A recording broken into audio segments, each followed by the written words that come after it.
Steve McQueen was the definition of Hollywood cool, the king of cool. The rebel who rode motorcycles like lightning and acted with a raw, effortless charisma that made him one of the most iconic stars of the 1960s and 70s.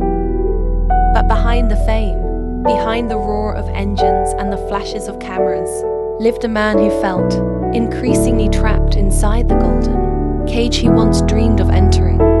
And the day he decided to quit Hollywood forever was not a dramatic moment on a set, nor a heated argument with a producer, but a quiet, haunting turning point that unfolded far from the spotlight, changing his life in a way no one expected. It was during the filming of The Hunter in 1979, when Steve began to feel something inside him that didn't make sense. He was exhausted, not in the physical way he usually felt after long shoots, but in a deeper, heavier way, like something inside him was slowly fading. The long nights of filming, the endless retakes, the constant pressure to deliver perfection had begun to weigh on him in a way they never had before. He brushed it off as burnout, the kind every Hollywood star eventually feels. But one afternoon on set, something happened that Steve would never forget. During a stunt rehearsal, he felt a sharp pain in his chest, so sudden and powerful that he nearly collapsed. Crew members rushed toward him, but Steve stood up, forcing a smile, pretending nothing had happened. He was Steve McQueen, the tough guy, the action hero, the man who didn't show weakness. But inside, he felt fear. Something was wrong. That night, unable to sleep, he slipped out of his trailer and walked alone to a quiet hill overlooking the empty fields. The moon hung over him like a pale spotlight, and for the first time in years, Steve felt completely alone. No fans, no cameras, no distractions, just silence. He lit a cigarette, took a slow breath, and asked himself a question he'd avoided for years. Is this still the life I want? Hollywood had given him everything: money, fame, influence, but it had taken just as much. He was constantly followed, constantly judged, constantly pushed into roles that no longer excited him. The studios wanted him to be the same cool hero in every movie. But Steve wanted more. He wanted real life. He wanted peace. He wanted freedom from a world that only valued him for what he could give, not who he was. As he sat on that hill, he realized something else, something darker. He wasn't just tired of Hollywood. He was tired of pretending to be bulletproof. The pain in his chest returned, softer this time but persistent. He pressed a hand against it, breathing slowly as a frightening thought crossed his mind. What if I'm running out of time?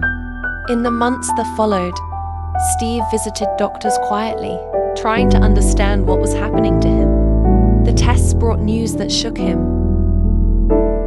An illness he couldn't outrun, something far worse than any stunt he had ever faced. Mesothelioma, a rare, aggressive cancer.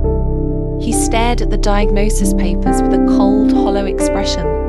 His whole life had been built on controlling his image, his stunts, his fear. But now he faced something he couldn't control at all. Something that didn't care who he was. Something that would not wait for him to finish one more movie. Steve walked out of the clinic with the sun setting over the city. He climbed into his pickup truck, turned the engine off, and just sat there, listening to the fading sounds of traffic. Hollywood suddenly felt distant, meaningless. He thought about all the scripts waiting for him, all the producers begging for meetings, all the pressure to stay on top. None of it mattered now. Not compared to the reality inside him. That night, he drove to the Pacific Coast Highway, parking by the cliffs where the waves crashed against the rocks. The sky grew darker, but Steve didn't turn on the headlights. He sat on the hood of his truck, the wind brushing through his hair, and whispered to himself, "I'm done." That was the day he decided to quit Hollywood forever. Not out of anger, not out of disappointment, but out of clarity.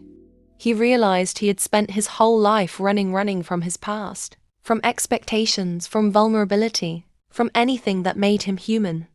But now, faced with the only battle he couldn't escape. He chose to stop running. He chose to live whatever life he had left on his own terms. Within weeks, he quietly disappeared from the Hollywood scene. No announcement, no farewell interviews, no dramatic press conference. He simply walked away. Some people thought he was searching for himself. Others thought he was tired of fame. But only Steve knew the truth. He was protecting the time he had left. He spent his final years in the deserts of Mexico, riding dirt bikes, watching sunsets, reflecting on the life he had lived and the man he had become. He found peace there, real peace, the kind he never found in Hollywood mansions or luxury sets. And though the world didn't understand why he walked away, Steve didn't need them to. The King of Cool had made his final, bold decision, one more rebellious than any role he ever played. He chose himself.